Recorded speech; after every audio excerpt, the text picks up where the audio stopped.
बन डोलत भील की भोरी लली, लटकाए लटापटी लोनी लटे, बन ढोलत ढील की डावरिया। मृगसों खगसों हंसी पूछे पतो, मन में मिलबे की उतावरिया। किससे मिलने की उतावरिया है? जग देखत हूं नहीं देखत सी, भई काहू अदेख पे बावरिया। संसार को देखते हुए भी नहीं देखती थी, वह किसी अदेख पर, किसी अलख पर दीवानी बन गई है भील ने। भई काहू अदेख पे बावरिया। पूछती, मृगों से पूछती, अरे भैया मृगा, तेरे नेत्र बड़े सजल लग रहे हैं, लग रहा है तू मेरे प्रियतम का दर्शन किया है, मेरे प्रभु का दर्शन किया। तेरी आंखें सजल सी लग रही हैं, बोलो कहाँ प्रभु को देखा है तुम? हाँ, ऐसी भावना में भर जाती कि उसकी भावना का वर्णन करना कठिन है। ऐसी घुमा करती जंगल में जहाँ तहाँ। अपने बाप की बड़ी दुलारी बेटी थी और भील की बेटी थी, भील के राजा की बेटी थी, इसे कोई रोकने वाला नहीं था। कहाँ जा रही है, क्यों जा रही है, ये अपना घूमती रहती, फल फूल लेकर खाती रहती, संत महात्माओं का दर्शन करती रहती। धीरे धीरे थोड़ी सी बड़ी हुई तो पहले के ज़माने में बचपन में ही विवाह होता था, बाल विवाह। थोड़ी सी बड़ी हुई तो अब पिताजी सोचने लगे कि मेरी बेटी का विवाह होए और इसका विवाह मैं करूँगा तो मैं भीलों का राजा हूँ, बहुत बढ़िया जगह, दूल्हा बढ़िया होना चाहिए। दूल्हे की खोज होने लगी। तो जानते हैं अपने अपने समाज का अलग अलग बढ़ियापन होता है।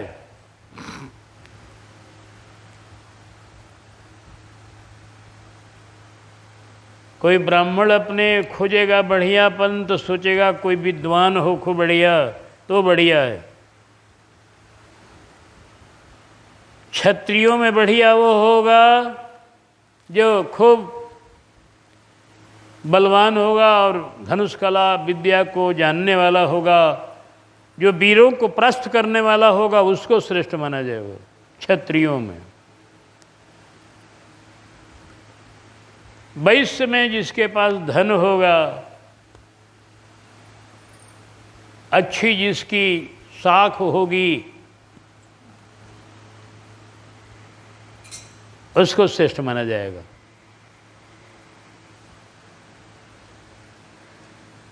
और शूद्रों के यहाँ जिसके शरीर में ताकत होगी, जो सब तरह के कार्य करने में निपुण होगा,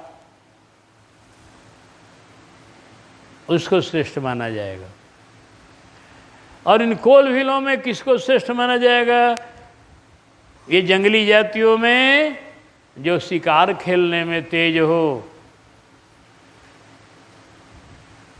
जो चिड़िया मारने में तेज हो, बाघ मारने में तेज हो, सिंह मारने में तेज हो, उसको बढ़िया कोल भील माना जाएगा, श्रेष्ठ।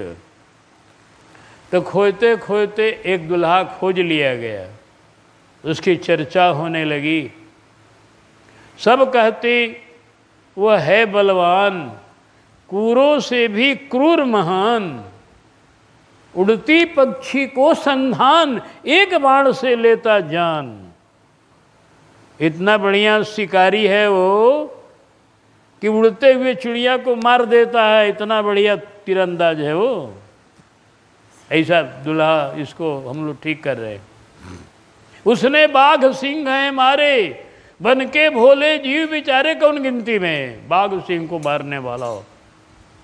अब सबरी मैया ने सुन लिया अपने कानों से कि मेरे दुल्हा की चर्चा हो रही है, कि वह चिड़िया मारने वाला है, बाघ मारने वाला। अरे बाप, सबरी कांप गई। अरे बाप, नहीं नहीं, यह हो न सकेगा, जागृत प्राणी सो न सकेगा। हाँ सबरी, क्या तेरा भाग हिंसक से करना अनुराग। सोचने लगी मैया सबरी, हिंसक से मैं प्रेम करूंगी? राम नहीं, जीवों का वध करने वाला निर्दयी अत्याचारी मेरा पति बनेगा, मेरा जीवन तो बिल्कुल खत्म हो जाएगा। मैया बड़ी उधेड़ बुन में आ गई है। अब लज्जा के मारे पिताजी से भी बोल नहीं रही है। पहले के लोग, अब का ज़माना दूसरा हो गया है। अब तो लज्जा सब ताखे पर है। अब तो लज्जा और संकोच ये सब बातें समाप्त हो गई। कलिकाल ने सबको मिटा दिया, मर्यादाएं समाप्त हो गई। न तो पहले पिता के सामने, बड़े भाई के सामने विवाह की चर्चा सुनते लोग भाग जाते थे।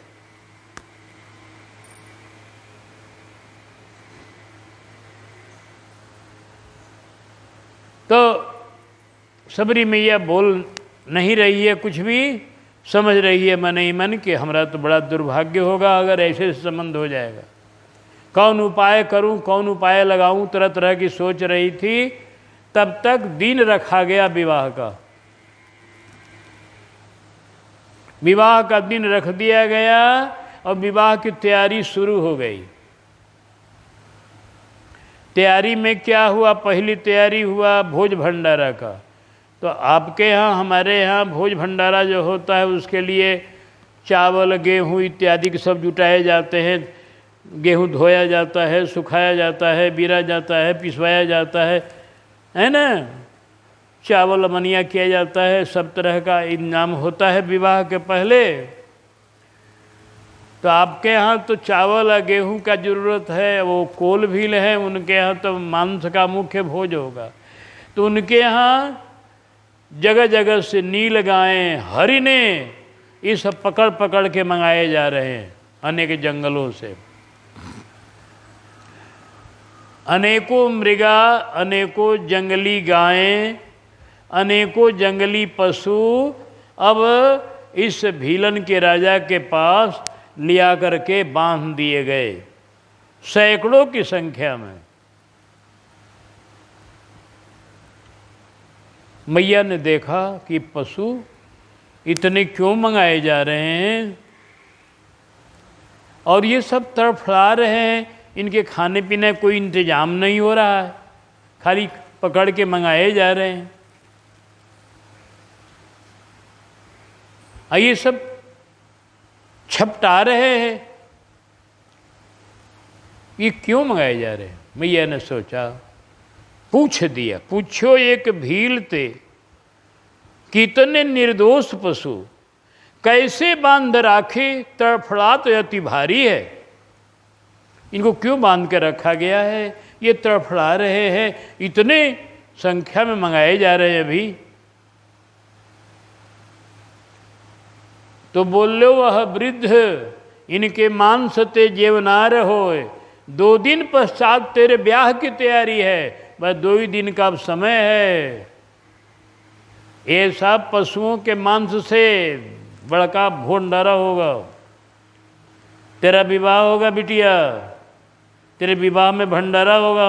हम भीलों के राजा, तुम्हारे पिताजी हैं, तो राजा के यहाँ सारे जंगल के भील आएंगे, सारे जंगल के भीलों का समाज जुटेगा, बड़ा भारी भोज भंडारा होगा।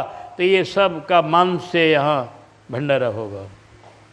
कांप उठी सबरी कि मेरे एक ब्याह है तो इतने जीवों की हत्या इन भीलन ने बिचारी है। अरे बाप रे, हिंसा की नाव पर जो विवाह का महल उठे, विपत्ति को मोल और शोक दे भारी है। मन में सोचने लगी, अरे राम राम, घोर नाशकारी है कि हमारे विवाह के लिए इतने निर्दोष पशुओं की हत्या होगी।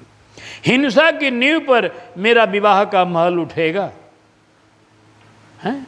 आजकल भी ऐसे ऐसे विवाह होते हैं अत्याचारियों के और अभागों के, उनके विवाह में मुर्गे का भोज होता है। किनका होता है? कितने अब हिंसा की नाव पर उनका विवाह का महल है, वो शांति कहाँ से उनको मिलेगी? हाँ, जिनके विवाह में मुर्गा मारा गया, बकरा मारा गया, जीव हिंसा हुई, मछली मारी गई, जो भी जीव हिंसा हुई, वो विवाह मंगलमय न होकर अमंगलमय हो जाएगा। भिलिन ने सोचा, करे बाप रे, हिंसा की नींव पर विवाह को महल उठे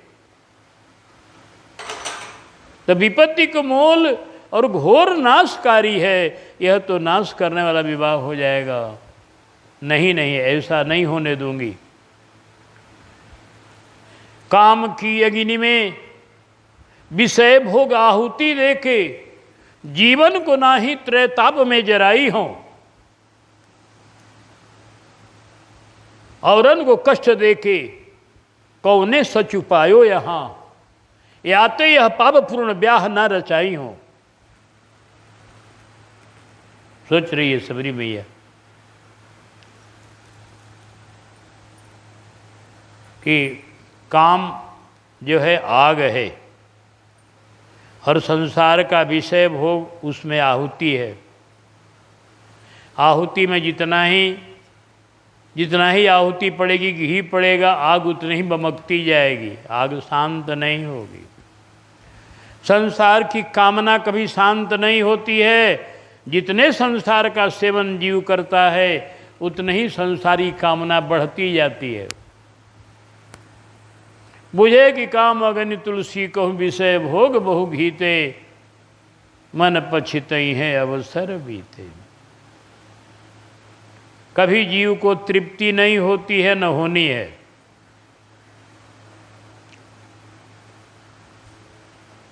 मैया कह रही कि मैं ऐसा नहीं करूंगी। काम की अग्नि में विषय भोग देखे जीवन को ना ही त्रैताप में जराई हो, औरन को कष्ट देखे कौन सच पायो हाँ, याते यह पाप पूर्ण ब्याह न रचाई हो। ये पाप पूर्ण ब्याह मैं नहीं करूंगी। मन में विचार्यो आज रात सोए जाए सभी, तभी न जीवन को फंदते छुड़ाई हो। मन में सोच ली कि आज लोग सो जाते हैं सब लोग, तो इनका बंधन मैं काटूंगी सबका, जो बेचारे तड़फड़ा रहे हैं और इनकी हत्या होने वाली है, इनको हत्या से बचाऊंगी मैं, इनका बंधन काट दूंगी, सब भाग जाएंगे और मैं भी यहाँ से भाग जाऊंगी, क्योंकि मैं रहूंगी तो फिर पिताजी जुटाएंगे। अब की बार सावधान हो जाएंगे लोग। अभी तो सावधान नहीं लोग हैं, अभी तो निश्चिंत सब जहाँ तहाँ सो रहे हैं। अभी तो मैं ये काम कर दूंगी, हो जाएगा। लेकिन अब बाद में अगर जब जान जाए कि नहीं हमारे पशुओं कोई काट के बंधन भगा देता है, तो पहरा जलने लगेगा भीलों का, तब मैं वो काम फिर दोबारा नहीं कर सकूंगी और मेरे लिए फिर जुटाया जाएगा।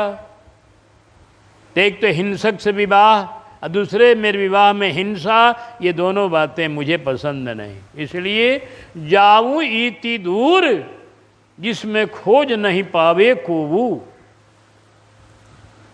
भक्ति सत्संग करी जीवन बिताई हूँ। अपना जीवन में भक्ति सत्संग में बिताऊंगी, मैया ने सोच लिया। हाँ, विवाह की तैयारी देखकर, पशुओं को तड़फड़ाते हुए देखकर मैया के हृदय में करुणा उमड़ी और क्या किया? रात हो गई, सब सो गए। दुखी जीवन के बंधन काट पकड़ लई ऋषि मुख की बाट। दुखी जीवन के बंधन काट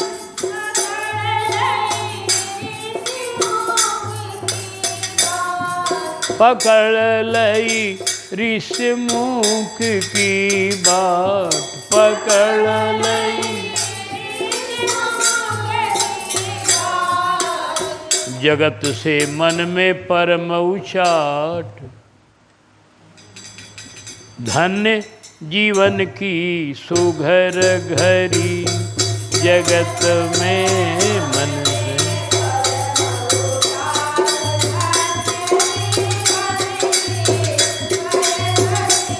अरे धन्य जीवन की सुघर घरी, धन्य जीवन की सुघर घरी।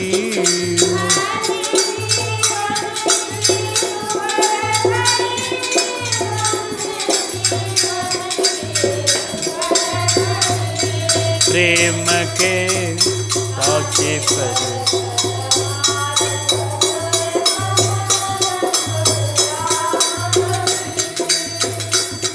आहा, पहली लाइन जो गुरु जी का है वह विनय जी के पद की लाइन है। जानत प्रीति रीति रघुराई, वही जानत माने परखत, जानत प्रीति रीति रघुराई, नाते सब हाथे करि राखत राम स्नेह। घर गुरु गृह प्रिय सदन सासुरे, भई जब जहाँ पहुनाई तहाँ तब कही सबरी के फलन की, रुचि माधुरी न पाई जानत। इसी पंक्ति को गुरु जी ने यहाँ गाया है कि प्रेम के सांचे परखन हार, जानत प्रीति रीति। वो कौन? भजोरे मन रघुबर राम हरि, रघुराई को ही रघुबर राम हरि। गुरुदेव ने ही किया ही है, शास्त्रों के भावों को लेकर अपने गेय पदों में, लौकिक पदों में, गेय पदों में लिख दिया है कि सब लोग गाएं इसे, गाकर मस्ती लेवें और भगवान का भजन करें। तो प्रेम के परखने वाले, प्रेम को जानने वाले, प्रेम की महिमा समझने वाले मेरे राघव, इनका भजन करना चाहिए। देखिए ये भिलनी आज कितना कितना साहस की है, जरा सोचे। मैं तो कभी कल्पना करता हूँ को 5-6 वर्ष की भील की बेटी, कोई अभी ज़्यादा नहीं हुई है उसकी उम्र, अभी छोटी सी बच्ची है बिल्कुल, 5-7 वर्ष की समझिए, 5-7 वर्ष की एक भील की बेटी, और रात्रि के बेला में, अर्धरात्रि के बेला में, जंगल के घनघोर सुनसान जंगल में और अकेले भागती जा रही है। यहाँ पशुओं का बंधन काट दिया।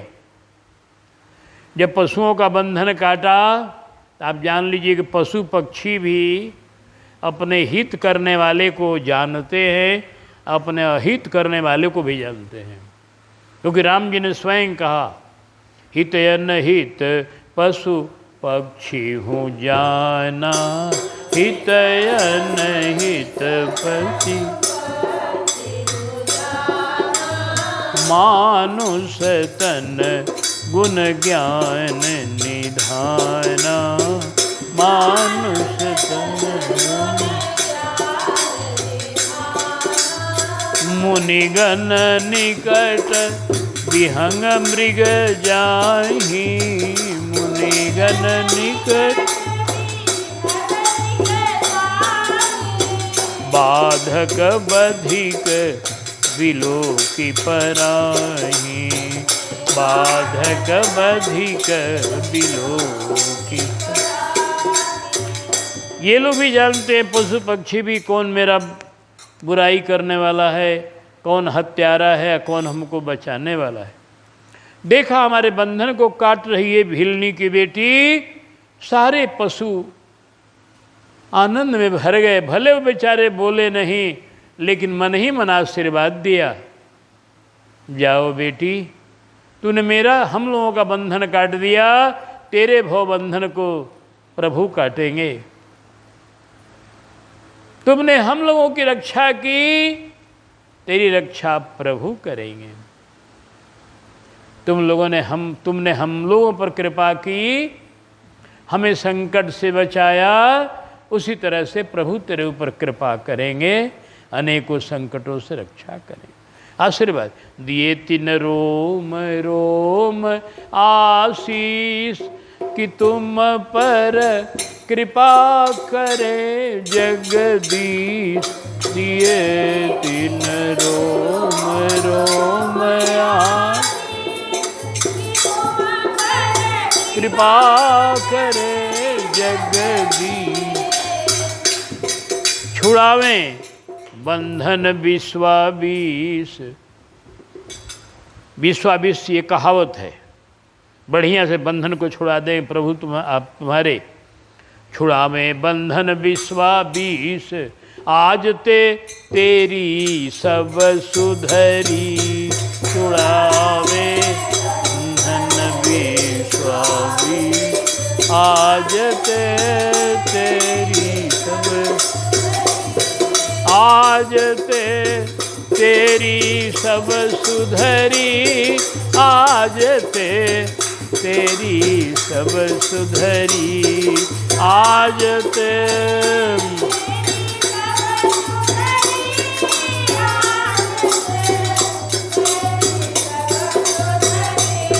प्रेम के सांचे परखन हार। भजो रे मन भजो रे रघुबर राम हरि। प्रेम के सांचे परखन मन रघुबर राम। तुम्हारे बंधन को भगवान छुड़ा दे, आज से तेरी जीवन की सब सुधर जाए, ऐसा आशीर्वाद देते हुए वो सभी पशु भग गए।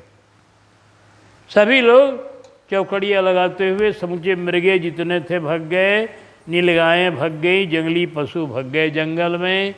और ये अपने भाग चली, सोची कि मैं रहूँगी तो फिर पकड़वाए जाएंगे, फिर ये हत्या होगी, इसलिए अपने भी भाग चली। उसे कुछ खबर नहीं, अंधेरी रात है। आप सोच सकते हैं एक इतनी छोटी बच्ची अकेले भाग रही है, आज जंगल में सिंह भी हैं, बाघ भी हैं, सांप भी हैं। अंधेरी रात में ये सब चोट करते हैं, सांप हुए चाहे जंगल में जितने जीव हैं, और रात्रि में वो घूमते हैं अपना वो। तो मान लीजिए कि बड़े बड़े सर्प घूम रहे हैं, बड़े बड़े सिंह इस जंगल में दहाड़ रहे हैं, बड़े बड़े बाघ हैं, चीता है, तरह तरह के जंगली पशुओं से भरा हुआ ये जंगल है। लेकिन धन्य भील की बेटी है जो निर्भीक भागती चली जा रही है। हम तो ये कहते हैं साफ कि इसको रास्ता बताने वाले ठाकुर जी हैं।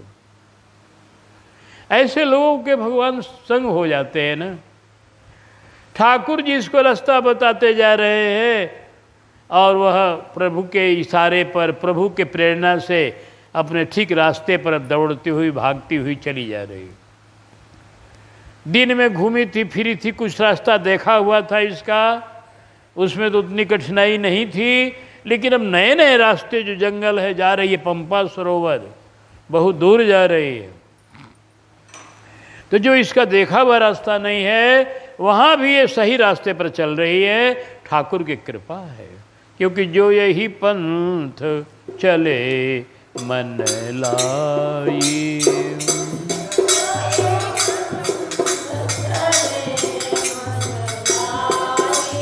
तो हरि काहिन होहि सहाई। तो हरि काहिन समझिए एकदम घनघोर जंगलों में निकलती चली जा रही है, जहाँ बाघ सिंह बोल रहे हैं लेकिन इससे कोई नहीं छेड़खानी कर रहा, ये भक्ति चली जा रही है। बाघ लोग इसको देखकर भी कुछ नहीं कर रहे हैं, सब लोग जहाँ तहाँ अपना है, आइए उस अंधेरे में भक्ति हुई आगे बढ़ती चली जा रही है।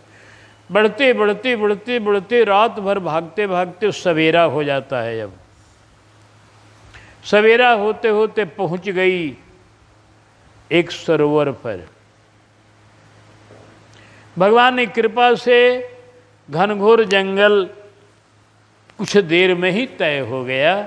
उनकी कृपा होती है तो रास्ता भी छोटा हो जाता है जब कृपा होती है ठाकुर के। तो वो पहुंच गई पंपा सरोवर, बहुत दूर निकल आई। पंपा सरोवर जब पहुंची तो वहाँ देखा महात्मा लोग स्नान कर रहे हैं, कोई स्नान करके बैठकर ध्यान कर रहा है, कोई पाठ कर रहा है ग्रंथ का,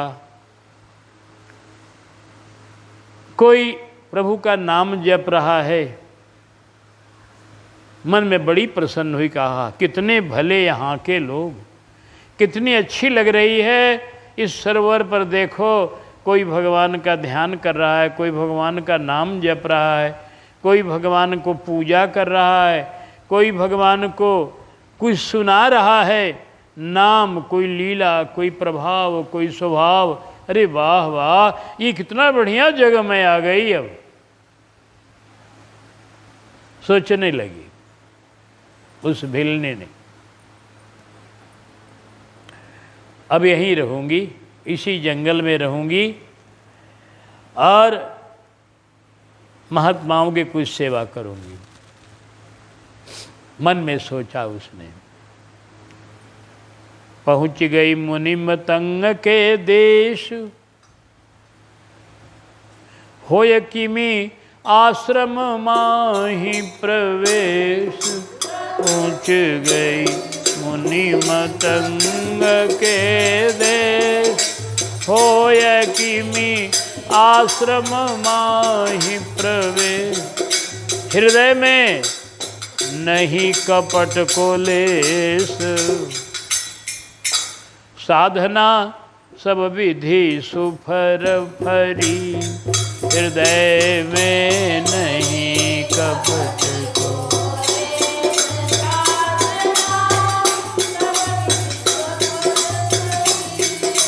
प्रेम के साचे परखनहार। भजो रे मन रघुबर राम हरि, प्रेम के साचे परखनहार।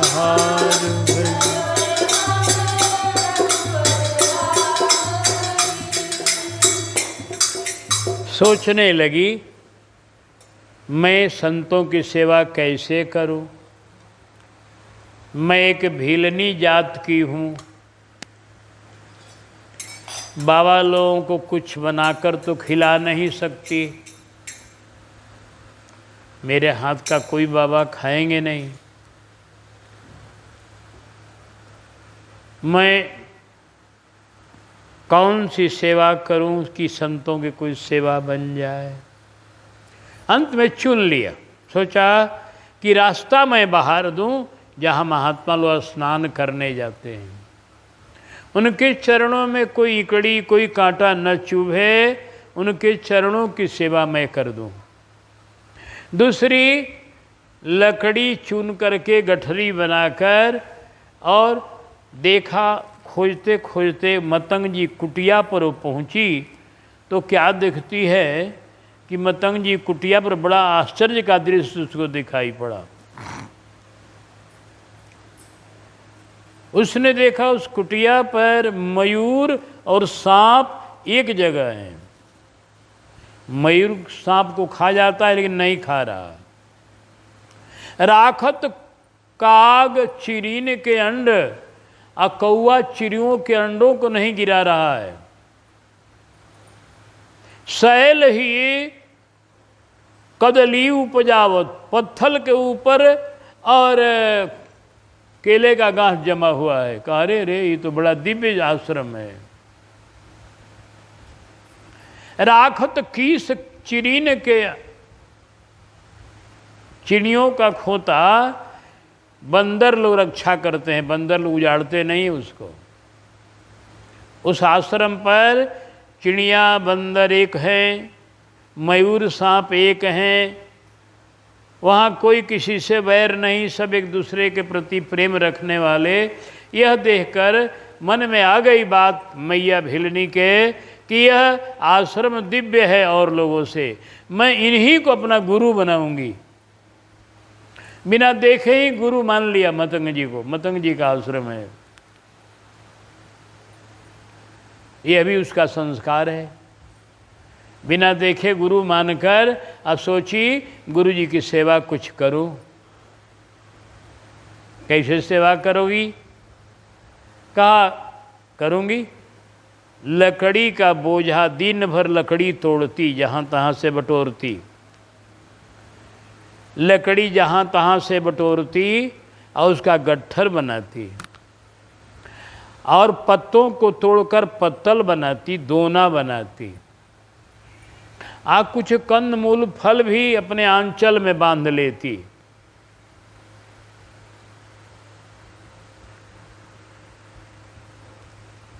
अभी तो उसके कपड़े भी ज़्यादा नहीं हैं, भिलनी है, लेकिन अभी तो जो कपड़ा पहनकर भगी थी वही कपड़ा उसके पास है, उसी में फल फूल बांध लेती।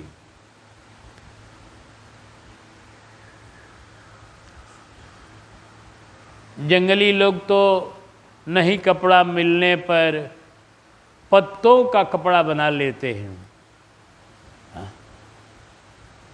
तभी भिलनी का वो अवसर नहीं है, अभी तो घर से भगी है तुरंत, और भीलों की बेटी है, भील के राजा की बेटी है, तो कपड़ा पहन कर ही भगी है। अभी कपड़े उसके पास हैं, इसलिए अपने आंचल में वो बांध लेती है कुछ फल, और बगल में पत्तल दोना, फूल फल अंचल के कोना। कृपन के सोना से भी अधिक मूल्यवान है। ये कहते हैं कि देखो ये साधारण नहीं है, कृपिन के सोना से भी अधिक मूल्यवान है। बगल में पत्तल दोना, फूल फल अंचल कोना।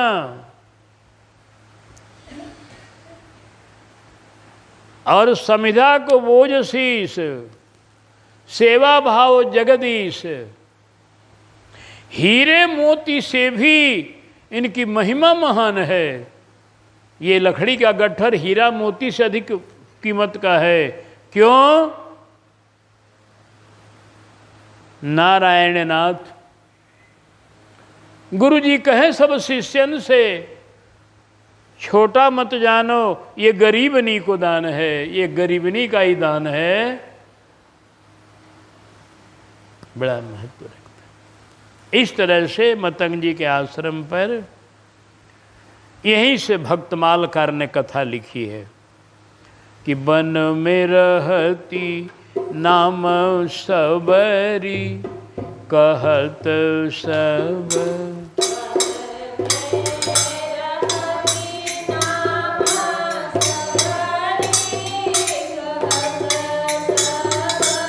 चाहती टहल साधु तन न्यूनताई है।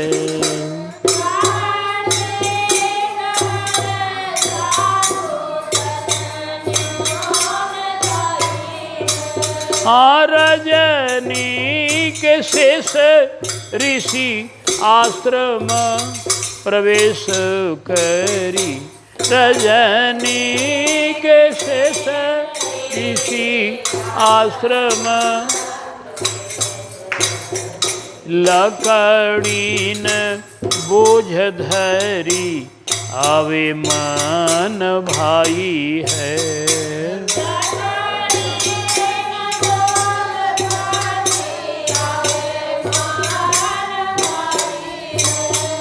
निहाई वे को मगझारी, कांकरीन बीनी डारी।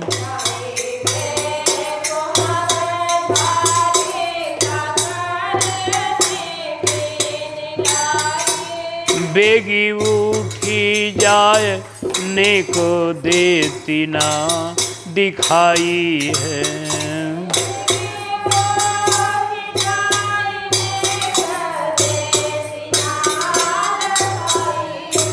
अरे होते ही सवारे कहे, कौन धो बुहारी गए। होते ही सवारे कौन धो बुहारी गे। भयो ही ओ सोच को बड़ो सुखदाई है। भयो ही ओ सोच को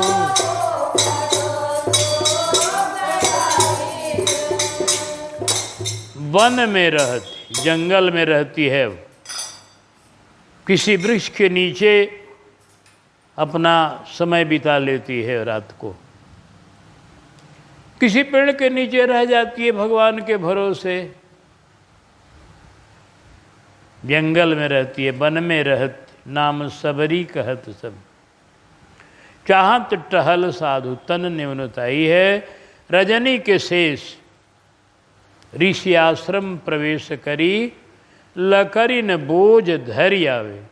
लकड़ियों का बोझा रख देती और पत्तल दोना रख देती, कुछ फल फूल रख देती और झाड़ू लेकर समूचे आश्रम को बहार देती। रास्ते जो घाट पर नहाने जाने के उसको बहार देती। एकदम आश्रम स्वच्छ और रास्ता स्वच्छ और बढ़िया से कंदमूल फल। सवेरा होता महात्मा लोग कहते करे ये कौन ऐसा है भाई जो कुटिया को बाहर गया, अब दिखाई पड़ता नहीं है। ये लकड़ी का बोझा भी रख गया, कुछ कंदमूल फल भी रख गया, पत्तल दोना रख गया, ये कौन ऐसा है भाई? ये तो बहुत कोई बड़ा प्रेमी मालूम होता है। सब सोचने लगे। होते ही सवार कहे कौन दो भुआरी गयो, भयो बड़ो सोच को बड़ो सुखदाई है। बड़े ही असंग हुए मतंग रस रंग भरे। तो मतंग जी जो थे उस कुटिया के मालिक, वे नाम था उनका मतंग, मत जिनका यंग हो, माने भगवान के प्रेम में मतवाले रहते थे वो। हाँ, मतंग जी अब बड़े रसरंग में डूबे रहते थे भगवत प्रेम में। बड़े ही असंग, असंग माने होता है आसक्ति रहित। दुनिया से उनको बिल्कुल आसक्ति नहीं थी, क्योंकि जानते हैं ना कि जब आदमी आसक्ति छोड़ देता है तब ही माया पर विजय पाता है। कस्तरति मायाम, नारद जी ने कहा जह संगास त्यजति, जो आसक्ति को छोड़ देता है वो माया को तर जाता है। तो ये बिल्कुल असंग थे, कहीं आसक्ति नहीं थी, बड़े मतवाले भक्त थे भगवान के प्रेम में। बोझा देख करके कहा इन्होंने कौन चोर आयो है। अरे चेल लोगों ने कहा गुरुजी क्या बोल रहे हैं आप? अरे कहा ये चोर कौन आया है भैया, ये चोर कौन आया है? कहा वो चोर है सरकार। चोर तो कहते जो कुटिया का कोनो वस्तु ले जाए, और ये बोझा रख गया लकड़ी का, कंदमूल फल रख गया, कुटिया बाहर गया, तो सेवक न कहा जाए कि चोर आप कह रहे हैं गुरुजी। भगवान गुरुजी हंसे मुस्कुराए, तुम लोग मेरी भाषा को समझा नहीं। वो चोर है, बड़ा महीन चोर है, बड़ा बढ़िया चोर है। वो चोर कहा चोर है गुरुजी। कहा हाँ बहुत पक्का चोर है। क्यों? कि और चोर चुराते हैं धन को, और चोर चुराते हैं कपड़ा को, गहना को, और चोर चुराते हैं दुनिया की वस्तु को, और ये चुरा रहा है चोर मेरे पुण्य को, मेरे भजन को। क्योंकि जिसका चून उसका पुण्य होता है। ये फल दे करके, लकड़ी दे करके, सेवा करके मेरे भजन की चोरी करने वाला ही बड़ा चतुर चोर है। कौन चोर आयो?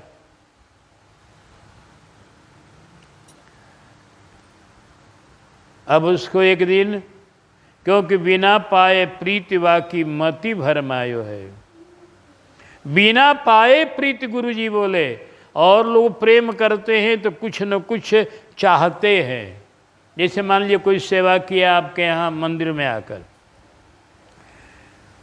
चाहे वो फल लाया, चाहे वो फूल लाया, चाहे वो धन लाया, चाहे कुछ भी लाया कोई, तो कम से कम इतना तो जरूर चाहता है प्रेमी कि हमको एक टुकड़ा प्रसाद कुछ मिल जाए। इतना तो चाहेगा ही, बाबा कुछ प्रसाद हमको, अपना आशीर्वाद दे दीजिए। लेकिन ऐसा वो चोर है यह चोर कि बिना आशीर्वाद के वो एक टुकड़ा भी नहीं मांगने आ रहा है। वो छिपके छिपके छुप के सेवा कर रहा है। जानते हैं एक बात की नहीं, जो गुप्त सेवा होता है, गुप्त दान होता है, उसका महत्व बहुत ज़्यादा होता है। गुप्त दान का, गुप्त सेवा का महत्व बहुत ज़्यादा है। उसकी समता कोई न करेगा। कहा ये गुप्त दान, गुप्त सेवा करने वाला चोरी चोरी, ये चोर बहुत पक्का चोर है। और ये चोर मेरे को मोहित कर लिया है, मेरे मन को उसने अपने तरफ खींच लिया है। तो अब उसको हम बिना देखे बेचैन हैं। चेलों से कहा किस चोर को पकड़ना है, कौन है? ठीक है गुरुजी, हम लोग अब सावधान होंगे, कल पकड़ लेंगे। अब चोर कल पकड़ाएंगे, आज तो यही कथा रहेगी। बोल भक्त वत्सल